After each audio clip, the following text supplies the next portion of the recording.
देखिए अब हम लोग देसी पचरा एकदम सुनाने जा रहे हैं, जो गांव देहात में शादी विवाह में गाया जाता है, वो वाला गाना सुना रहे हैं हम लोग। और आप लोग सुनिएगा, ढेर सारा प्यार दुलार आशीर्वाद जरूर दीजिएगा। माता रानी सबको सबका भला करे, खूब मन धन से पूजा करिएगा और हम लोग का गाना सुनिएगा, क्योंकि माता रानी का दिन चैत कुवार में न आता है खाली, बस साल भर में 2 बार आता है। यही मतलब हम लोग सुना रहे हैं, माता रानी का पचरा गीत सुना रहे हैं, आपकी देसी देहाती पचरा गीत सुना रहे हैं, आप लोग सुनिएगा। और ढेर सारा प्यार दुलार आशीर्वाद दोनों बहनों पे दीजिएगा। हम लोग दोनों बहन भाई मेहनत कर रहे हैं, आप लोग के सपोर्ट की। हाँ, आप लोग के सपोर्ट की बहुत ज़्यादा ज़रूरत है। सब्सक्राइबर बहुत कम है, बहुत परेशान हैं हम लोग आज टाइम सब्सक्राइबर के लिए। चलिए शुरू करिए। कि विंध्य पहाड़िया से चलनी मयरिया हो सेवा का घर माना। विंध्याचल पहाड़िया से चलनी मयरिया हो सेवा का घर माना।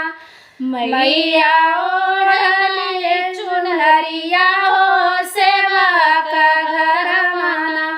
ओढ़ लाल की चुनरिया हो सेवा का घर माना। बीच डगरिया में माली फूलवरिया हो किया की रहना। कि बीच डगरिया में माली फूलवरिया हो गमा कर रहना।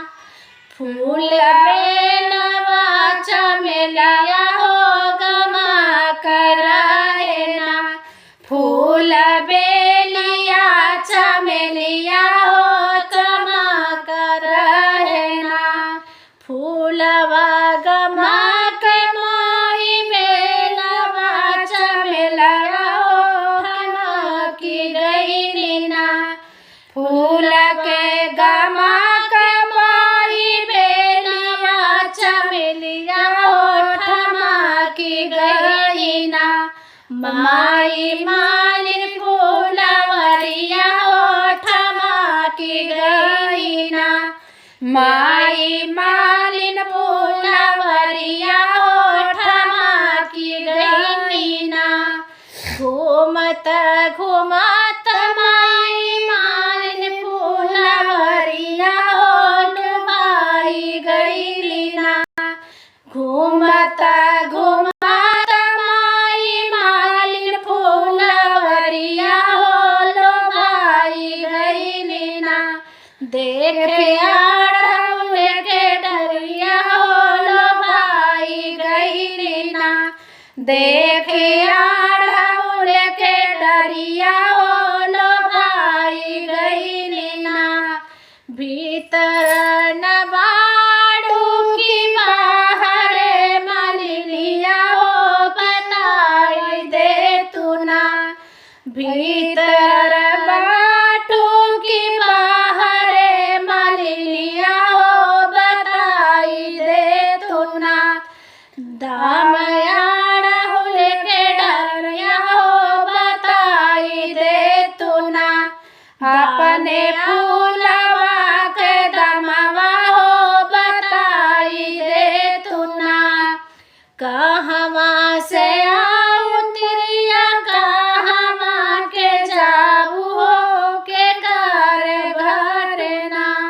कहवा से आऊ तिरिया कहवा से जाऊ हो के घर घर ना। तू ही सुघर जननिया हो के घर घर ना। कि तू ते सुघर जननिया हो के घर घर ना। एतनी बचन सुनी में हंसे मलिया हो सुना हो मालिना। एतनी बचन जब सुनली मयरिया सुनाए मालिना। बोलाई जग महतरिया हो सुना हो मालिना।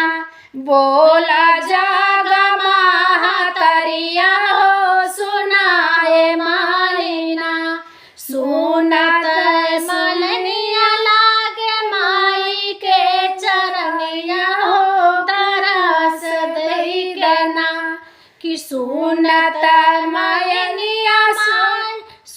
लता मालिनिया लागे माई के चरनिया है सरस देई दाना माई हम के जिगिया के दरस देई दाना माई हमारे चे ऊपर दरस देई दाना गाई हमरो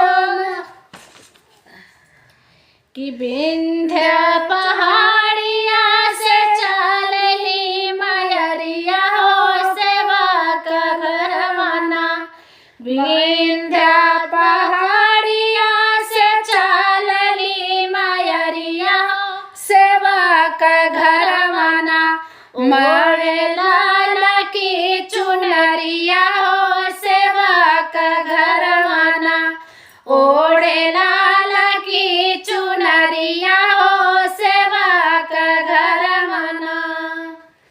कैसा लगा हम लोग गाना? प्लीज़ आप लोग सुनिएगा, ढेर सारा प्यार दुलार आशीर्वाद जरूर दीजिएगा।